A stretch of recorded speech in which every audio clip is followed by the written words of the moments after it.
یہ سارے جوابات میرے عزیزوں قبروں والوں کے ہیں. اس منزل تک ہر ایک کو پہنچنا ہے. اسی لیے سال گزرنے سے پہلے اپنی زندگی کا احتساب کرو. اللہ رب العزت نے ابھی بھی ہمیں موقع عطا کیا ہے. ابھی تمہاری زندگی ختم نہیں ہوئی, سانس لے رہے ہو, توبہ کر لو. دعائیں کرو کہ مولا کریم ہمارے لیے نیا سال خیر و برکت والا بنا, گناہوں سے بچنے والا بنا. کچھ لوگوں کی حالت یہ ہے کہ گناہوں پہ گناہ جب ہو جاتے ہیں تو نا امیدی کے شکار ہوتے ہیں. اب کیا ہونے والا ہے, میں تو بہت پاپی ہوں, بہت خطا کار ہوں. اپنی صحت کو غنیمت جانو اور ہر دن اللہ کا شکر ادا کرو کہ مولا میری طاقت اور میری حیثیت سے زیادہ تو نے مجھے عطا کیا ہے.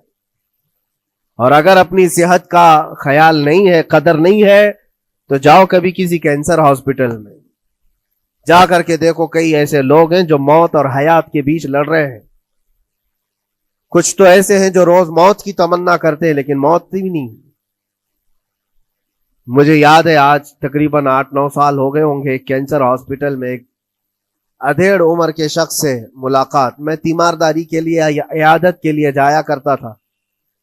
اس شخص نے بستر پر لیٹے لیٹے کہا اس کے گردن میں ایک ایسی عجیب قسم کی کینسر کی پھنسی تھی جس سے ہمیشہ خون اور پیپ رستا رہتا ہے.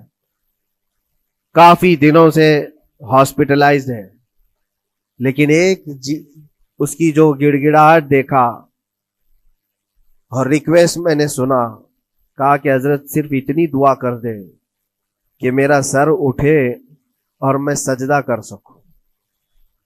اس لیے کہ جوانی میں نے سجدے نہیں کی, اللہ کے عبادت نہیں کی, اور آج شدت سے خواہش ہوتی ہے کہ میں عبادت کروں یا سجدہ کروں, لیکن سر اٹھاتا ہوں تو یہاں سے پیپ اور خون شروع ہو جاتا ہے.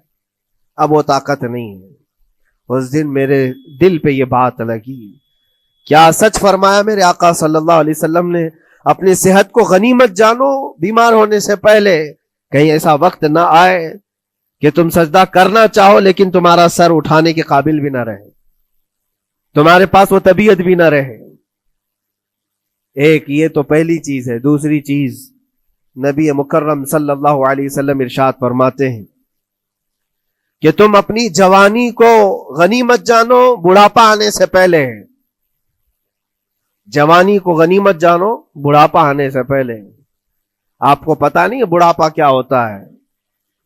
بڑھاپے میں صرف خواہشیں رہ جاتی ہیں, کرنے کی تمنا رہ جاتی ہے لیکن طاقت نہیں رہتی. بڑھاپے کے اندر اعضاء ڈھیلے ہو جاتے ہیں, نہ وہ صحیح ڈھنگ سے پوری عبادت کرنے کے قابل رہ جاتا ہے, بلکہ وہ سوچتا رہ جاتا ہے کہ کاش میں اپنی جوانی میں اتنی نمازیں پڑھ لیا ہوتا, اتنی تسبیح پڑھ لیا ہوتا, لیکن کر نہیں پاتا. اسی لیے اللہ کے نبی صلی اللہ علیہ وسلم نے فرمایا بڑھاپا آنے سے پہلے اپنی جوانی کی قدر کر لو. اور اتنی تیزی سے یہ جوانی جاتی ہے پتہ بھی نہیں چلتا, بہت تیزی سے گزر جاتی ہے. جوانی ایسا شباب ہے کہ یہ بجلی کی طرح بھاگتی چلی جاتی ہے, کیونکہ جوان ہوتے ہی آدمی کے اوپر ایسی ذمہ داریاں آئیں. اس کو شادی کا خیال آیا, شادی کیا, بچوں کا خیال آیا, بچے ہوئے, پالنے کی بات, گھر بنانے کی فکر, بزنس کی فکر, جاب کی فکر. ان تمام چیزوں میں اتنا گھرا رہا کہ جوانی نکل گئی, بال سفید ہو گئے, پتہ ہی نہیں چلا, بڑھاپا آ گیا. اور اس کے بعد بڑھاپے میں اس کو احتساب کرنے کا موقع ملے تو سوچتا ہے کہ میرے پاس جوانی کے اتنے سال تھے, کاش میں عبادت کیا ہوتا یا کچھ کر لیا ہوتا.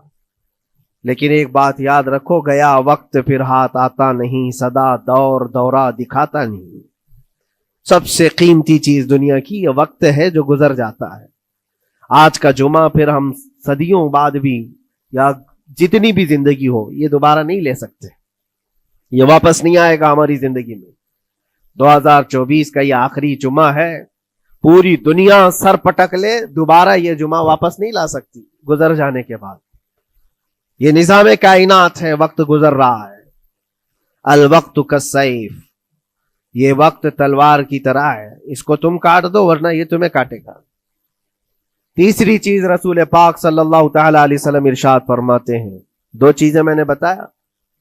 پہلی یہ کہ صحت کو اپنی قدر کرو, غنیمت جانو بیمار ہونے سے پہلے.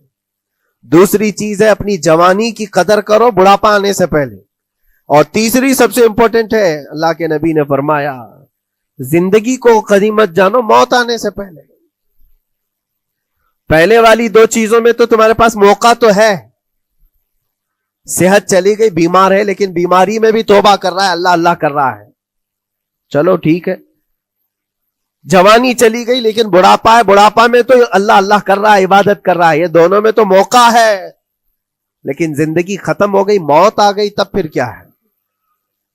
موت کے بعد پھر کوئی عمل نہیں. موت کے بعد کوئی عمل نہیں. حضرت سفیان ثوری رضی اللہ تعالیٰ عنہ کی وہ بات مجھے یاد آتی ہے. ایک جنازہ جا رہا تھا اور اس جنازے کے پیچھے ایک 8 سال کی بچی روتی ہوئی جا رہی تھی. اس کے باپ کا جنازہ تھا. بہت رو رہی تھی, بہت گڑ گڑا رہی تھی. کیا جملہ کہہ رہی تھی؟ کہتی تھی کہ ہمارے گھر پر, ہم پر جو آج مصیبت آئی ہے, اس سے بڑی مصیبت کبھی آئی نہیں. بہت بڑا صدمہ ہے, بہت بڑی مصیبت ہے. تو حضرت سفیان ثوری نے اس بچی سے کہا, بیٹا تمہارے اوپر جو مصیبت آئی, تمہارے گھر پر جو آئی, وہ کل کو ٹھیک ہو جائے گی, تم پھر معمول پر آ جاؤ گے. بلکہ بات یہ ہے تمہارے باپ پر جو آئی ہے وہ سب سے بڑی ہے, وہ موت ہے. وہ سب سے بڑی ہے, کیونکہ وہ پلٹ کر کے آنے والا نہیں ہے. جنازے کو دفن کر دیا گیا. دوسرے دن قبرستان میں حضرت سفیان ثوری کہتے ہیں, اسی قبر کے پاس میں اس بچی کو روتے ہوئے دیکھا. بچی کو باپ سے بڑا لگاؤ رہا ہوگا. قبر کے پاس بیٹھ کر کے رو رہی تھی, یوں کہہ رہی تھی, ابا آپ بیمار تھے, میں دوائی لا دیتی تھی. آپ سونے کے لیے جاتے, میں بستر جھاڑ دیتی تھی اور بچھونے بچھا دیتی, آپ کو اڑا دیتی چادر, اور آپ کو کھانا میں لا کر پروس دیتی. کل کی رات کیسی گزری؟ کیا کسی نے دوائی پوچھی آپ کو؟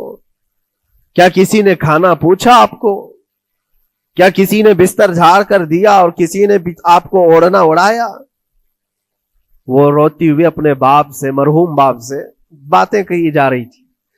حضرت سفیان ثوری اٹھاتے اور کہتے ہیں, بیٹا یہ سوالات اب نہ کر اپنے باپ کو کہ کسی نے کھانا پوچھا, دوائی پوچھی, بستر بچھایا, نہیں.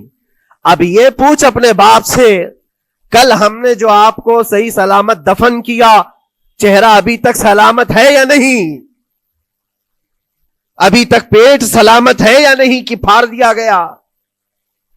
کفن ابھی تک باقی ہے یا چھین لیا گیا ہے؟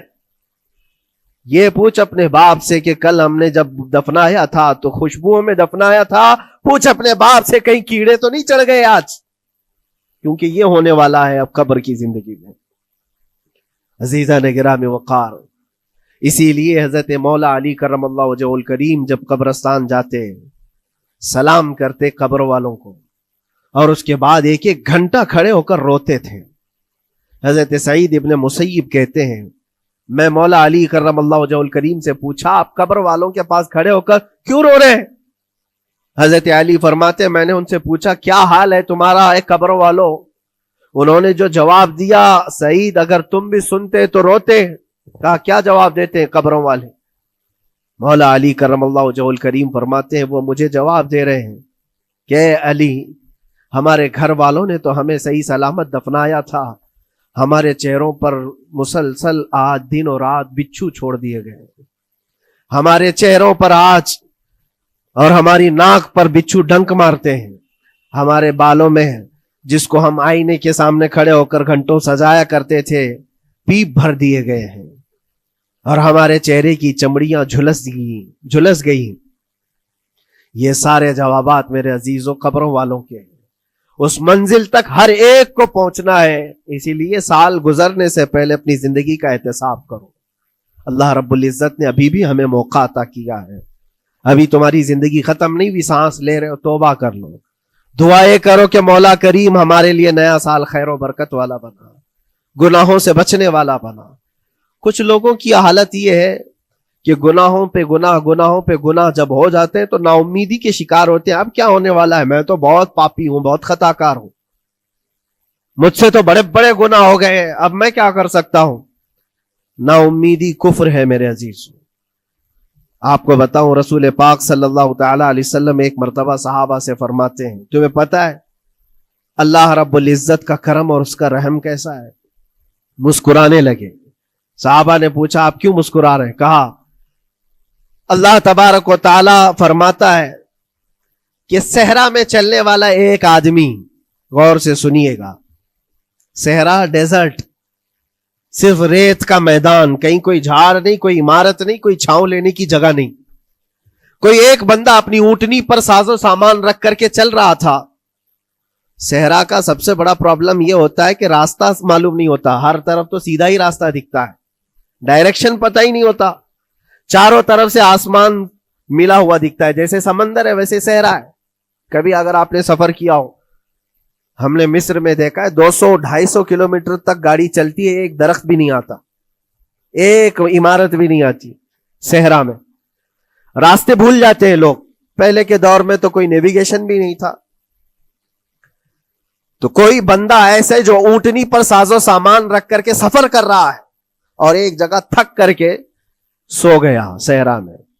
سنیے، یہ مثال فرما رہے میرے آقا صلی اللہ علیہ وسلم.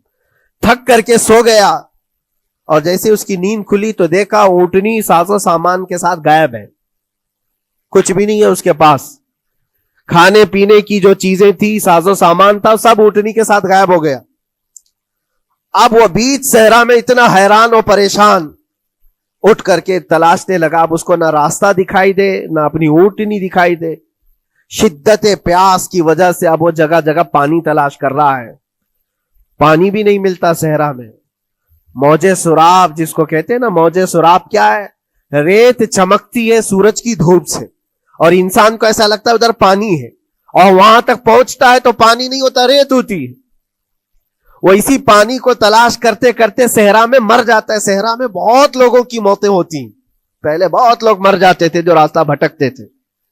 اب حدیث پاک میں فرمایا گیا وہ بندہ جس کی اونٹنی غائب ہو گئی، ساز و سامان بھی نہیں، ڈھونڈتا رہا پورا دن پوری رات، تھک ہار کر کے آزا جواب دے گئے. اب نہ پانی ملتا ہے، نہ کھانا ملتا ہے، نہ اپنی سواری ملتی ہے. ایک جگہ آ کر بیٹھ گیا، اپنی آخری سانسیں گن رہا تھا، کیونکہ اب آزا جواب دے گئے تھے. سخت شدت کی دھوپ، صحرا کی تپتی ہوئی زمین اور بھوک و پیاس کی تکلیف الگ. جیسی ہی وہ لیٹا اس کی آنکھ لگ گئی، اس کو لگا اب یہ میری آخری سانسیں ہیں، اب مرنے کا وقت قریب آ گیا ہے. پھر اس کی آنکھ کھلتی ہے. آنکھ کھلتی ہے تو دیکھتا ہے اس کی اونٹنی ساز و سامان کے ساتھ پاس میں کھڑی ہے، کھانا بھی بھرا ہوا ہے، پانی بھی بھرا ہوا ہے، سب کچھ ہے. اب نبی پاک صلی اللہ تعالی علیہ وسلم صحابہ سے پوچھتے ہیں، عرب والے بہت اچھی طرح جانتے تھے صحرا کا سفر کیا ہوتا ہے. پوچھتے ہیں اے میرے صحابہ بتاؤ اس بندے کو اپنی گمشدہ اونٹنی ملنے کا کتنا اچھا لگ رہا ہوگا، کتنی اس کو خوشی ہوئی ہوگی. صحابہ کہتے ہیں یا رسول اللہ صلی اللہ علیہ وسلم اس کی تو جان میں جان آ گئی، صحرا میں اپنی گمشدہ اونٹنی مل جائے، کھویا ہوا سامان، اپنی گمشدہ سواری اور پانی مل جائے، یہ تو حیات نو کی ایک بہت بڑی خوشخبری ہے اس کے لیے.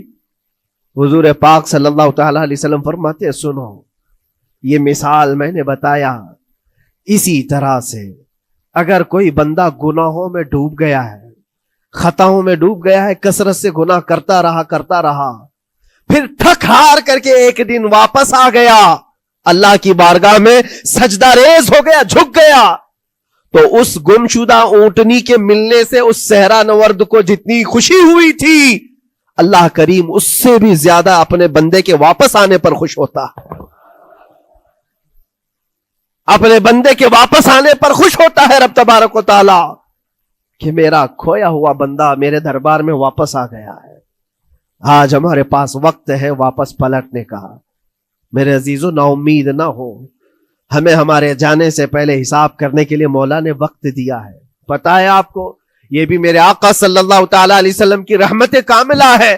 رب تبارک و تعالیٰ سے آپ نے یہ دعا کر کے اپنی امت کے لیے اتنا وقت دلایا ہے کہ اللہ تبارک و تعالیٰ سے حضور صلی اللہ علیہ وسلم نے یوں عرض کیا کہ مولا میری امت کو توبہ کی مہلت دے، توفیق دے، مہلت دے.